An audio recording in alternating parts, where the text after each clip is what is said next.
ജനക്കൂട്ടത്തെ കണ്ടപ്പോൾ അവന് അവരോട് അനുകമ്പ തോന്നി.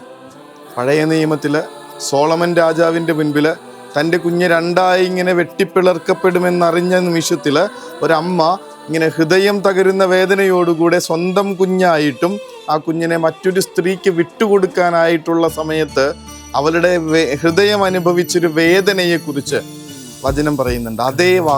അതേ വാക്ക് ഈ സുവിശേഷത്തിൽ നമ്മൾ വീണ്ടും കാണും. കർത്താവിന് അവരോട് അനുകമ്പ ഉള്ളിൽ നിന്ന് അമ്മയ്ക്ക് കുഞ്ഞിനോട് വരുന്ന വാത്സല്യം കണക്ക് ഇനി അതിയായ സ്നേഹത്തോടുകൂടെ ഹൃദയത്തിൻ്റെ ആഴങ്ങളിൽ നിന്ന് വലിയൊരു സങ്കടത്തോടുകൂടെ കുഞ്ഞിന് വേണ്ടി വരുന്നൊരു ഫീലിംഗ്, ഇതേ സാധനമാണ് പറഞ്ഞിരിക്കുന്നത്.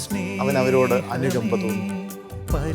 കുടുംബങ്ങളിൽ ഈ അനുകമ്പയുടെ നോട്ടങ്ങള് എന്നു മുതലാണ് ഇല്ലാതായിപ്പോയത്. ശരിയാണ്, കുറ്റങ്ങളും കുറവുകളൊക്കെ ഉണ്ട്, തിരുത്തുന്നതും നല്ലതാണ്.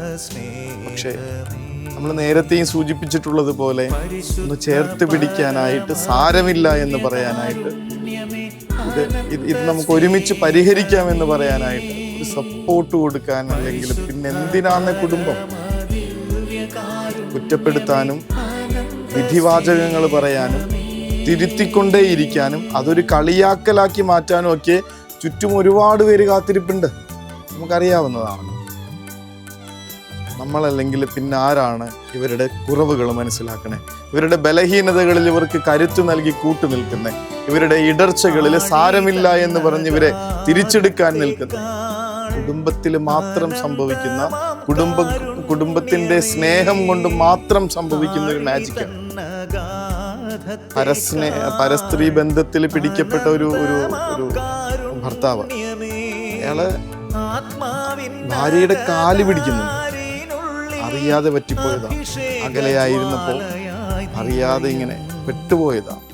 ഇനി ഒരിക്കലും ഉണ്ടാവില്ല. നീ പറയുന്ന എന്ത് ശിക്ഷയും സ്വീകരിക്കാം, നിന്നെ വിട്ടിട്ട് ജീവിക്കാൻ പറ്റില്ല. അത്രയും താഴ്ന്നു നിൽക്കുന്ന ഒരു ഭർത്താവ്, അയാളെ ഇങ്ങനെ ചേർത്ത് പിടിച്ച് ഒരു കുഞ്ഞിനെ കണക്ക് കെട്ടിപ്പിടിച്ച് കരഞ്ഞുകൊണ്ട് രണ്ടുപേരുടെയും കരച്ചിലിനിടയിൽ അവള് പറയുന്നുണ്ട്, എനിക്കൊരു മുതിർന്ന കുട്ടിയെ കണക്ക്, കളിക്കാൻ പോയിട്ട് എന്തൊക്കെയോ തെറ്റുകൾ ചെയ്തിട്ട് തിരികെ ഓടി വരുന്ന ഒരു കുഞ്ഞിനെ കണക്ക്, നിങ്ങളോട് ഞാൻ പൊറുത്തില്ലെങ്കിൽ വേറെ ആര് പൊറുക്കാൻ?